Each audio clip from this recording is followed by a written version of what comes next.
November 12, 1944. 29 Lancaster bombers crossed the Norwegian coast carrying weapons that shouldn't exist. Each bomb weighs 6 tons. Below them, the Tirpitz, the most powerful battleship in Europe, sits in Tromsø Fjord, having survived every attack thrown at it for 3 years. This time will be different. This time they're carrying what no other bomber in the world can lift. The story of why the Avro Lancaster could carry what 4 Boeing B-17s couldn't begins not with the aircraft itself, but with a problem that seemed unsolvable. Between 1940 and 1942, the Royal Air Force faced a strategic nightmare that threatened to undermine the entire bombing campaign against Nazi Germany. The enemy had built structures that conventional bombing simply could not destroy. Consider the U-boat pens along the French Atlantic coast. At Lorient, Saint-Nazaire, Brest, La Rochelle, and Bordeaux, the Germans constructed massive concrete shelters with roofs 7 meters thick, 23 feet of reinforced concrete designed to laugh at anything the Allies could drop from the sky. These weren't just buildings. They were fortresses specifically engineered to protect the U-boats that were strangling Britain's supply lines across the Atlantic. The RAF tried. Between 1941 and 1943, thousands of bombs rained down on these installations. At Saint-Nazaire alone, more than 4,000 bombs were dropped in repeated attacks. The result? The surrounding French town was obliterated. The U-boat pens remained completely operational. Bomber crews risked their lives, aircraft were lost, and the strategic situation remained unchanged. The bombs simply weren't big enough, weren't heavy enough, couldn't penetrate deep enough to matter. Then there was the Tirpitz, sister ship to the legendary Bismarck. This 42,900-ton battleship represented a threat so severe that the British Admiralty kept entire fleet elements tied down in home waters just to contain her. The Tirpitz didn't even need to leave port to be effective. Her mere existence as a fleet in being forced the Royal Navy to maintain constant vigilance, diverting resources desperately needed elsewhere.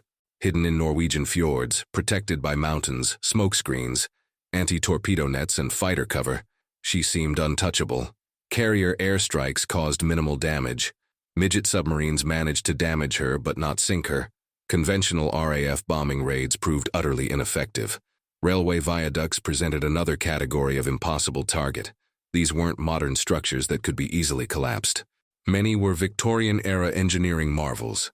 Massive stone arches built to last centuries, now reinforced with modern materials, and carrying critical supply lines for German forces. The Bielefeld Viaduct, for instance, had survived 54 separate bombing attacks by early 1945. 54 attempts, thousands of bombs.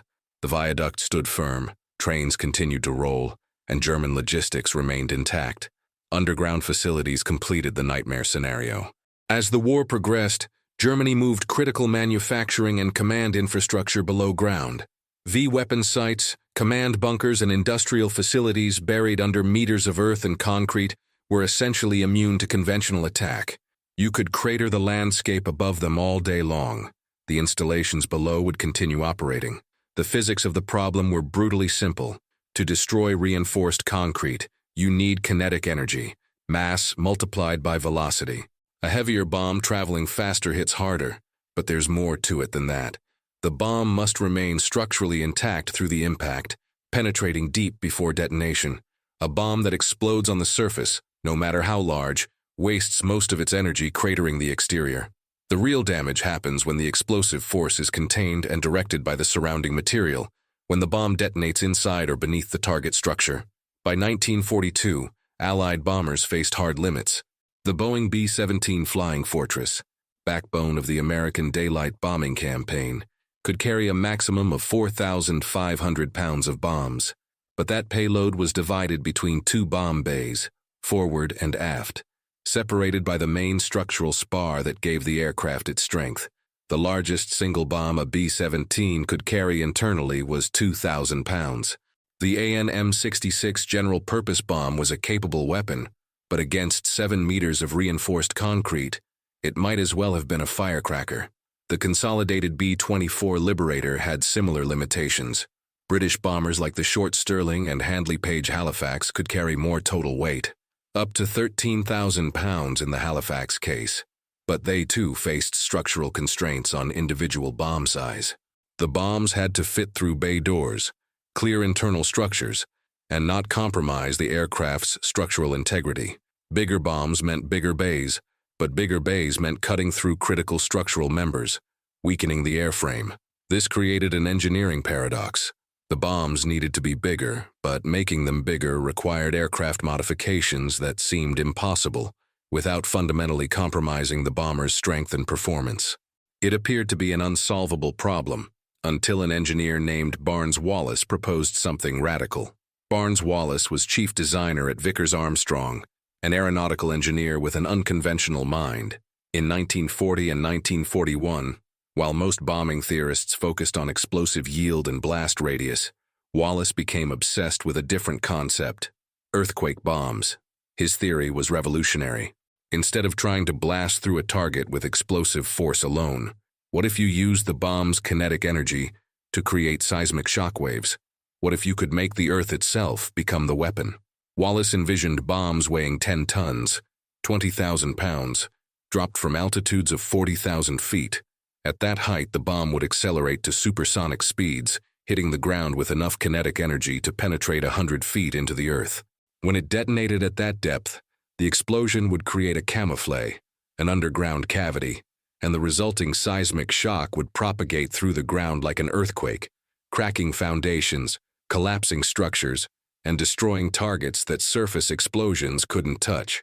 The theory was sound. The mathematics checked out. There was just one insurmountable problem. No British bomber could carry a 10-ton bomb. The largest operational bomber in RAF service in 1941 was the Short Stirling, and even with modifications, it couldn't accommodate anything close to what Wallis proposed.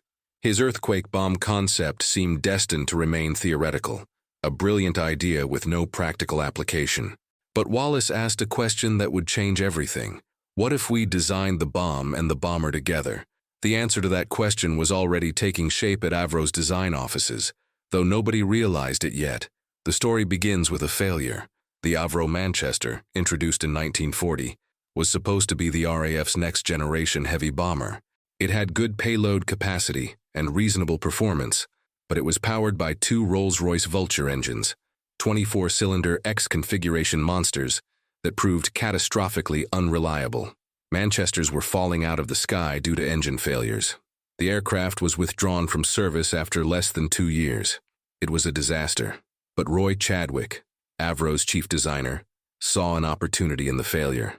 The Manchester's airframe was fundamentally sound. The problem was the engines. What if, instead of 2 unreliable Vultures, they used 4 proven Rolls-Royce Merlins, the same engines powering the Spitfire and Hurricane? The Merlins were reliable, available in quantity, and well understood by maintenance crews. 4 Merlins would provide more power than 2 Vultures, and with built-in redundancy. Lose 1 engine, even 2, and the aircraft could still fly. This redesign created the Lancaster, but the truly revolutionary decision had nothing to do with engines. It was about the bomb bay. Traditional bomber design placed the main structural spar, the critical beam that carries wing loads into the fuselage, through the middle of the bomb bay. This was standard practice because it was the most structurally efficient solution. The spar divided the bay into forward and aft sections, limiting the size of weapons that could be carried. Chadwick made a different choice. He positioned the main spar above the bomb bay, running over the top of the fuselage rather than through it. This created a continuous, unobstructed cavity 33 feet long, 10 meters, and 6 feet wide, with sufficient depth to accommodate cylindrical bombs up to 5 feet in diameter. There were no internal bulkheads, no dividers, no structural members interrupting the space. It was a single, enormous void running through the heart of the aircraft. This decision came with trade-offs. Moving the spar higher meant the structure had to be slightly heavier to maintain the same strength. The aerodynamics were marginally less efficient, but what Chadwick created was unprecedented payload flexibility. The Lancaster could carry conventional bomb loads like any other bomber, but it could also accommodate weapons that simply wouldn't fit in any other aircraft. When the Lancaster entered service in 1942, nobody fully understood just how important that capability would become. Barnes-Wallis certainly understood. When he learned about the Lancaster's bomb bay dimensions, he realized his earthquake bombs had found their delivery platform. But he couldn't start with the 10-ton Grand Slam he'd originally envisioned. That would take years to develop and test. Instead, he began with something smaller, though smaller is relative when you're talking about a 12,000-pound bomb. The Tall Boy, officially designated the bomb, medium capacity, 12,000 pounds, was Wallace's first operational earthquake bomb. 21 feet long, 38 inches in diameter, it looked more like a streamlined missile than a conventional bomb. The casing was made of high-grade steel, machined to precise tolerances, designed to remain intact through supersonic impact. Inside was 5,200 pounds of Tirpitz, an explosive compound more powerful than TNT. The rest of the weight was the casing itself, thick steel that would punch through concrete and earth before detonation. The physics were elegant. Dropped from 18,000 feet, the Tall Boy would accelerate to 750 miles per hour, supersonic speed, by the time it hit the ground. At that velocity, it could penetrate 16 feet of reinforced concrete or 100 feet of earth. The bomb was designed to bury itself deep before the delayed action fuse triggered detonation. The resulting explosion, contained and directed by the surrounding material, would create seismic shock waves that could crack foundations and collapse structures from below. Development took from 1943 into 1944. 854 Tall Boys were eventually manufactured, and every single one of them was delivered by a Lancaster. No other Allied bomber could carry it. The B-17's divided bomb bay couldn't accommodate a 21-foot weapon. Even if you could somehow fit it, the aircraft's maximum payload capacity was less than half the Tall Boy's weight. The Lancaster was the only option, but Wallace wasn't finished. The Tall Boy proved the concept, but he still wanted his original 10-ton earthquake bomb. The result was the Grand Slam, officially the bomb medium capacity, 22,000 pounds.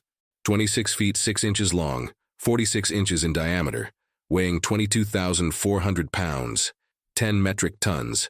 It was the largest conventional bomb used in World War II. Inside was 9,135 pounds of Tirpitz. The rest was solid steel casing designed to survive impact at terminal velocity. The Grand Slam required special modifications, even to the Lancaster. The bomb bay doors had to be removed entirely and replaced with streamlined fairings.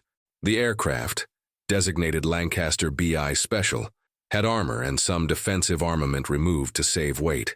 Even then, the Grand Slam pushed the Lancaster to its absolute limits. Only 41 Grand Slams were ever manufactured, and each one was reserved for targets that absolutely could not be destroyed any other way. Then there was the upkeep mine, the weapon that made the Dambusters' raid possible. This was a completely different design, a cylindrical bomb weighing 9,250 pounds, designed to be spun backwards at 500 revolutions per minute, and then dropped at precisely 60 feet altitude and 240 miles per hour. The backspin would make it skip across the water like a stone, bouncing over torpedo nets to reach the dam face, where it would sink and detonate against the structure at depth. The upkeep required not just a large bomb bay, but one that could accommodate the rotating mechanism and allow the bomb to be spun up to speed before release.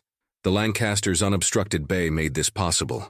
The Mosquito, another excellent British bomber, couldn't carry it. The bomb was too large. The Halifax couldn't accommodate the rotation mechanism. Only the Lancaster could execute Operation Chastise. This brings us to the fundamental question: why couldn't the B-17 do any of this? The answer isn't about American engineering capability. The B-17 was an excellent aircraft, superbly designed for its intended mission. The issue was doctrinal, not technical. The United States Army Air Forces developed a bombing doctrine centered on precision daylight attacks. The theory was that formations of heavily armed bombers, flying in tight defensive boxes, could fight their way to targets in daylight, bomb with precision using the Norden bomb sight, and fight their way home. The B-17's defensive armament, 1350 caliber machine guns in the G model, was designed for mutual support in formation. Each bomber protected the others. The strategy required numbers, and numbers required production efficiency. The B-17's bomb bay reflected this doctrine. It was divided into forward and aft sections by the main spar, with each section designed to carry standardized bomb loads. The forward bay was 6 feet long, the aft bay 8 feet. Vertical clearance was limited by the ball turret position underneath. This configuration was optimized for carrying multiple smaller bombs, typically 2,400-pound bombs or 12,000-pound bombs in a mixed load. The system was efficient, standardized, and well-suited to the American approach of overwhelming industrial production, but it couldn't accommodate large individual weapons. The physical constraints were absolute. A 21-foot tall boy wouldn't fit in a 14-foot total bay length, even if you removed everything else. The bomb was too long, too heavy, and too wide. Some B-17Fs were experimentally modified to carry 4,000-pound bombs on external racks under the fuselage, but the performance degradation was severe. 30% reduction in speed, 50% reduction in range, and the external ordnance couldn't be jettisoned safely in an emergency. The modification was never adopted for operational use. The doctrinal difference was fundamental. American strategy emphasized quantity, many aircraft with standardized loads attacking in coordinated formations. British strategy, particularly after the Lancaster entered service, emphasized flexibility, aircraft that could execute standard area bombing missions, but also carry specialized weapons for unique targets. Neither approach was wrong. They were complementary strategies that reflected different operational philosophies and industrial capabilities. But only one of these approaches could put a 10-ton bomb on target. Only one could carry the weapons Barnes-Wallis designed. Only one could execute the missions that would prove the earthquake bomb concept in combat. The proof came in a series of operations that read like a catalog of impossible targets destroyed. These weren't theoretical exercises or post-war analyses. These were actual combat missions where the Lancaster's unique capability made the difference between success and failure. Operation Chastise, the Dambusters raid, came first. On the night of May 16–17, 1943, 19 Lancasters from the newly formed 617 Squadron took off from RAF Scampton carrying upkeep mines. The mission was to breach the Mona, Ader, and Sorpe dams in the Ruhr Valley, releasing catastrophic floods that would disrupt German industrial production in the heartland of their war economy. The tactical requirements were extraordinary. The Lancasters had to fly at 60 feet altitude, low enough that the bomb would skip properly, but high enough to avoid hitting the water. Speed had to be exactly 240 miles per hour. The release point was 425 yards from the dam face, requiring precision navigation at night over unfamiliar terrain. The upkeep had to be spinning at 500 RPM at release. Every parameter had to be perfect, or the weapon wouldn't work. Wing Commander Guy Gibson led the attack on the Mona Dam. 5 upkeep mines were dropped before the dam breached. The explosion when it went was visible for miles. A wall of water 3 stories high roaring down the valley, sweeping away everything in its path. The second wave attacked the Eder Dam, breaching it with 3 bombs. The Sorpe Dam was damaged but not breached due to its different construction, earth-filled rather than solid masonry. 330 million cubic meters of water were released. The floods destroyed hydroelectric plants, factories, railways, and bridges throughout the Ruhr Valley. The strategic impact was debated for years afterward. Some argued it was less than hoped. Others pointed to the disruption of German industrial production and the diversion of resources to repairs. But the tactical proof was undeniable. A specialized weapon, carried by the only bomber that could accommodate it, had accomplished something that conventional bombing could never achieve. The cost was severe. 8 Lancasters were lost, 53 crew members killed.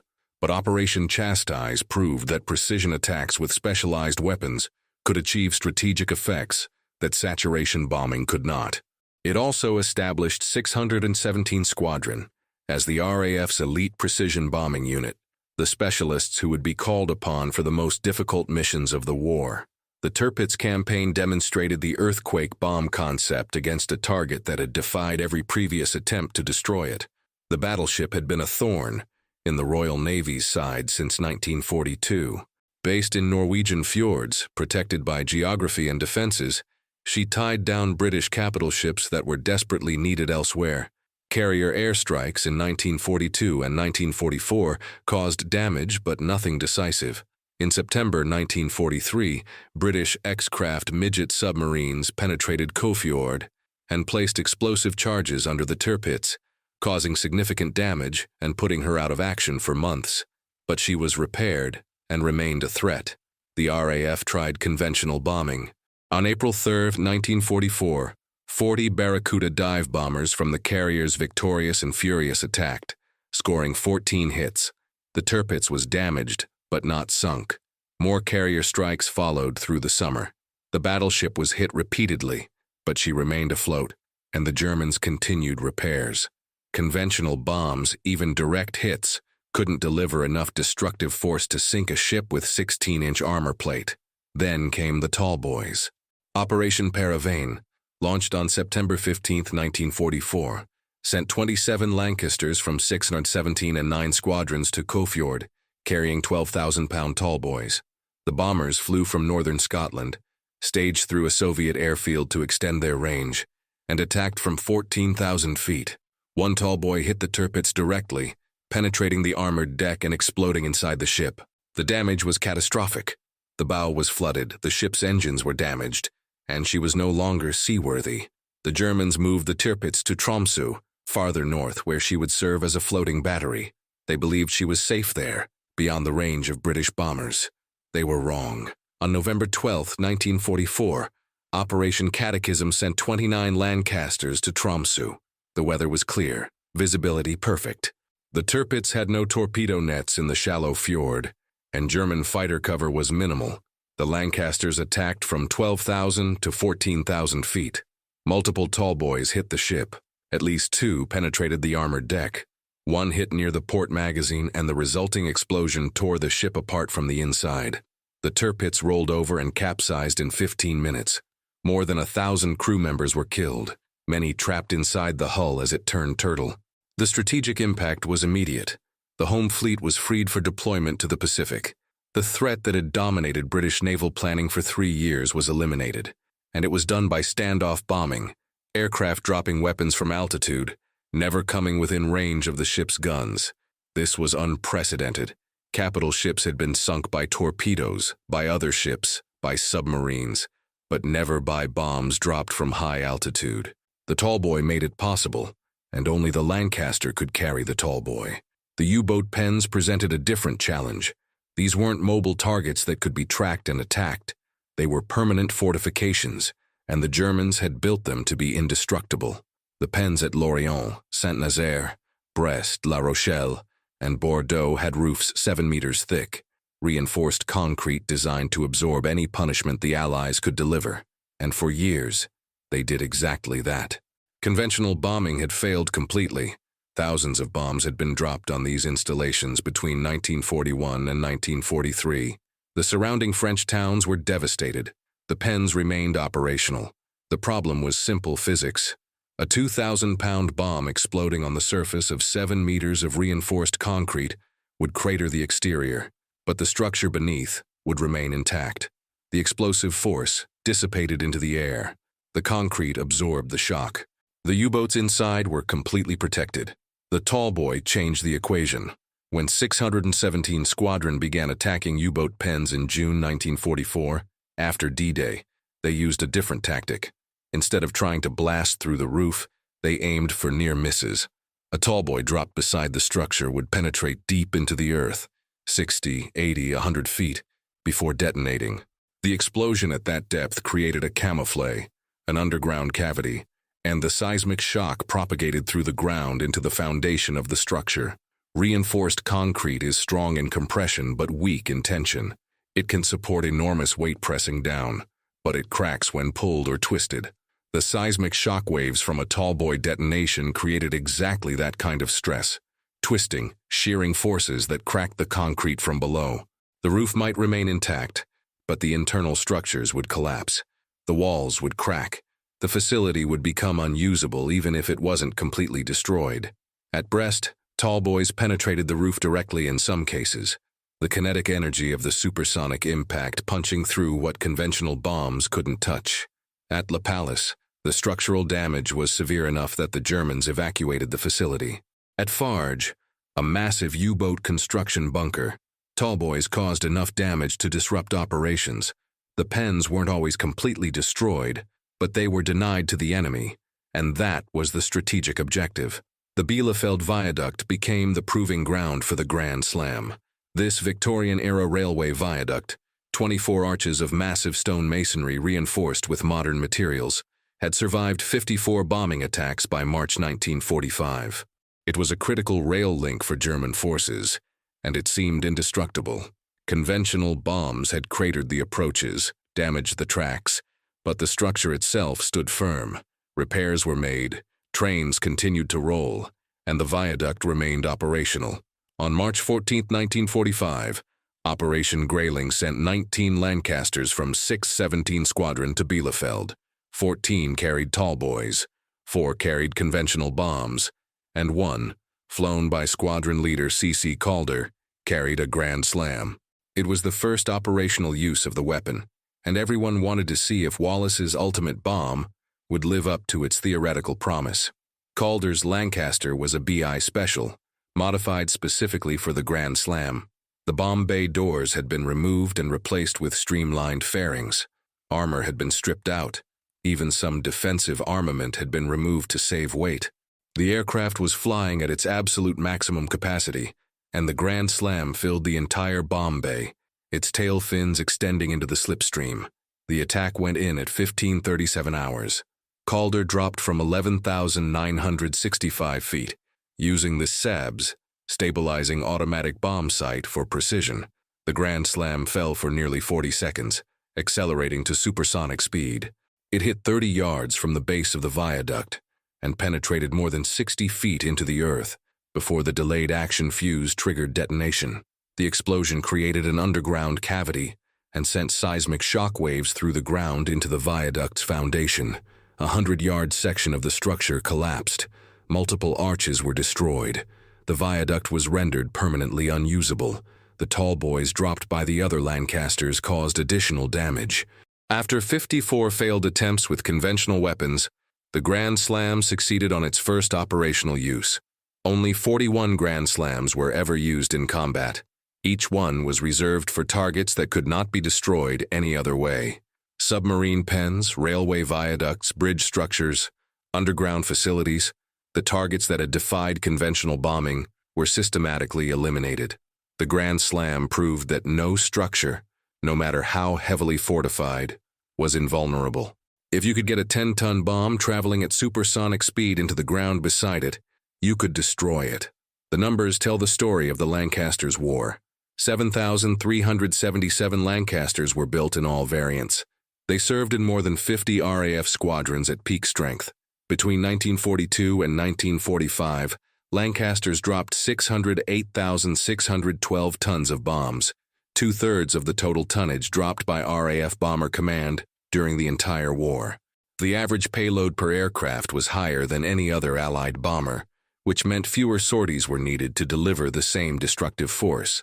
But the raw tonnage doesn't capture the strategic impact of the specialized weapons. 854 tallboys were delivered, everyone by a Lancaster. 41 Grand Slams were used, everyone by a Lancaster. 19 upkeep mines were dropped on Operation Chastise, everyone by a Lancaster. These weren't just bigger bombs. They were weapons that enabled missions that would have been impossible otherwise. The engineering legacy extended far beyond World War II. The Avro Lincoln, direct successor to the Lancaster, featured an enlarged bomb bay and even greater payload capacity. Post-war strategic bombers adopted the continuous bay design as standard practice. The Boeing B-47 Stratojet, the Avro Vulcan, the Handley Page Victor, all featured large, unobstructed bomb bays designed for payload flexibility. The lesson had been learned. Strategic bombers must be able to accommodate weapons that don't exist yet, weapons that will be developed years after the aircraft enters service. Modern strategic bombers follow the same principle. The B-52 Stratofortress has a massive internal bay, plus external hardpoints, allowing it to carry everything from conventional iron bombs to cruise missiles to precision-guided munitions. The B-1B Lancer features variable geometry bays that can be configured for different weapon types. The B-2 Spirit combines stealth with large internal capacity, ensuring weapons remain hidden until release. The doctrine established by the Lancaster, payload flexibility over specialized optimization, remains fundamental to strategic bomber design. Barnes-Wallis continued his work after the war, contributing to swing-wing aircraft design and supersonic research. His earthquake bomb concept influenced the development of modern bunker busters like the GBU-28 and GBU-57, weapons designed to penetrate hardened underground facilities using the same principles of kinetic energy and deep penetration that Wallis pioneered in the 1940s. The strategic debate between the American and British approaches to bombing has continued for decades. The American doctrine, mass production, formation tactics, daylight precision bombing, had clear advantages. Defensive firepower through formation, mutual support improved crew survivability. Industrial efficiency through standardized production meant more aircraft could be built faster. The numerical superiority allowed sustained campaigns against industrial targets. The British approach, payload flexibility, night operations, specialized precision strikes, had different advantages. A single aircraft could execute strategic missions that would require dozens of conventional bombers. The adaptability to emerging threats meant new weapons could be deployed without designing entirely new aircraft. For hardened targets that conventional bombing couldn't touch, the specialized approach was cost-effective and strategically decisive. The historical verdict is that these weren't competing strategies, but complementary ones. The B-17 and B-24 were essential for the industrial attrition campaign, the systematic destruction of German manufacturing capacity, oil refineries, and transportation networks through sustained daylight bombing. The Lancaster was essential for hardened targets and specialized strikes. The Tirpitz, the U-boat pens, the viaducts and bunkers that conventional bombing couldn't destroy. Neither approach alone could have won the air war. The Americans needed the British to handle targets their bombers couldn't touch. The British needed the Americans to provide the sheer weight of numbers for the industrial campaign. The combination of strategies, each optimized for different missions, created a bombing campaign that Germany could not counter. But there's no escaping the central fact. When it came to the hardest targets, the ones that seemed impossible, only one bomber could do the job. The Lancaster's continuous bomb bay, that seemingly simple design decision made by Roy Chadwick in 1940, created strategic options that didn't exist before. It wasn't just about carrying bigger bombs. It was about enabling an entirely new category of warfare. Precision strategic bombing against ultra-hardened targets using weapons specifically designed to defeat defenses that conventional bombing couldn't touch. Consider the counterfactual. Without the Lancaster's unique capability, the Tirpitz remains operational, tying down British naval forces that are desperately needed in the Mediterranean and Pacific. The U-boat pens remain invulnerable, extending the Battle of the Atlantic and costing more merchant ships and sailors. Hardened targets like the Bielefeld Viaduct continue operating, supporting German logistics and prolonging the war. Operation Chastise never happens, and the morale impact of the Dambusters raid, both the boost to Allied morale and the blow to German confidence, is lost. The title asks why the Lancaster carried what 4 B-17s couldn't. The mathematics are straightforward. 4 B-17Gs at maximum payload could carry approximately 18,000 pounds of bombs total, divided among multiple smaller weapons with a maximum individual size of 2,000 pounds. One Lancaster with a Grand Slam carried 22,400 pounds in a single weapon. But the comparison isn't really about weight. It's about capability. 4 B-17s with 18,000 pounds of conventional bombs couldn't sink the Tirpitz. The Lancaster with a 12,000-pound tallboy could and did. 4 B-17s couldn't breach the Möhne Dam. The Lancaster with the upkeep mine could and did. 4 B-17s couldn't destroy the Bielefeld Viaduct after 54 previous attacks had failed.